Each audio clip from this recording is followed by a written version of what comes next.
This video is not financial advice. I am not a financial planner.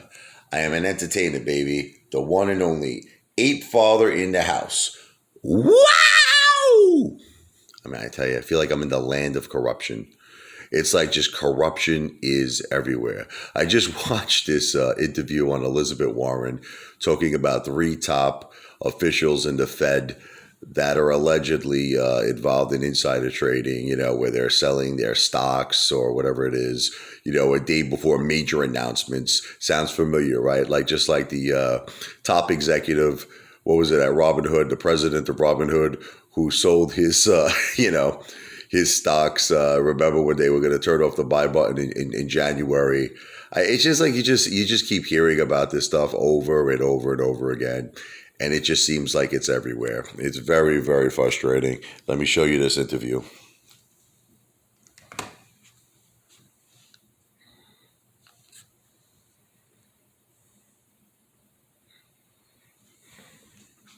Today, just again a kind of question of the scale of wrongdoing, if indeed wrongdoing is proved, that you spoke about in your speech about a culture of corruption at the Fed, which again is pretty strong terminology. Have laws been broken? I am concerned about a culture of corruption.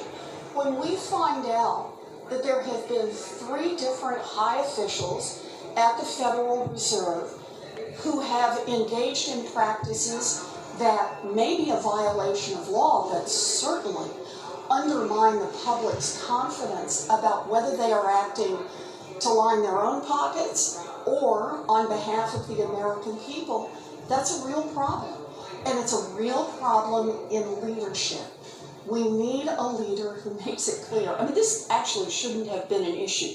Who could be at the Federal Reserve in a position of authority and responsibility and think that it is okay to trade individual stocks or to move from a bond portfolio to a stock portfolio the day before there is a major announcement about possible changes in Fed policy?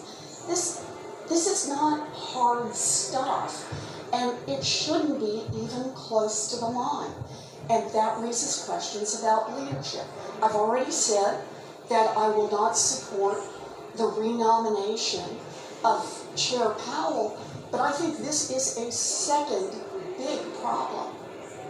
And I know in the past, in the last Congress, you introduced the Anti-Corruption and Public Integrity Act, and your aim was to ban individual stock ownership across many different public bodies, the White House, Congress, the Federal Reserve. If you've seen any of our debates on this network about that topic in recent weeks, we understand it because we face tighter restrictions than those public elected officials. I guess, again, I just come back to the question, would you go as far as to say that any single member of Congress, many of your colleagues, who's ever traded an individual stock in their entire time in Congress is corrupt? Because you're using those words for a few Federal Reserve members, but I'm not sure you're going the same level with others that seem to be in the same boat in your eyes. I've been talking about a culture of corruption in Washington for years now. I actually ran for President of the United States talking about corruption in Washington. And a significant part of that corruption is when the American public can't know whether or not decisions that an individual who's in power makes are for that individual's own financial gain or for the good of the country. And I think one way that we deal with that is we just say, you can do one of two things. You can either be a member of Congress, you can be on the Federal Reserve, you can run a big agency, you can be in the cabinet, you can be in a big political and economic and decision-making position, or you can trade in the stock market, but you don't get to do both at the same time. Agree. And just to the leadership point, and obviously you're calling attention to the right issues. Land of corruption. That's all I have to say. This is why we need awareness, and this is why the Ape Father is dedicated I'm very, very dedicated to awareness because, we want to get people talking about the corruption in Wall Street, just like she's talking about the corruption in the Fed. Corruption is everywhere. Corruption is everywhere. In my opinion, Gary Gensler is doing a terrible job.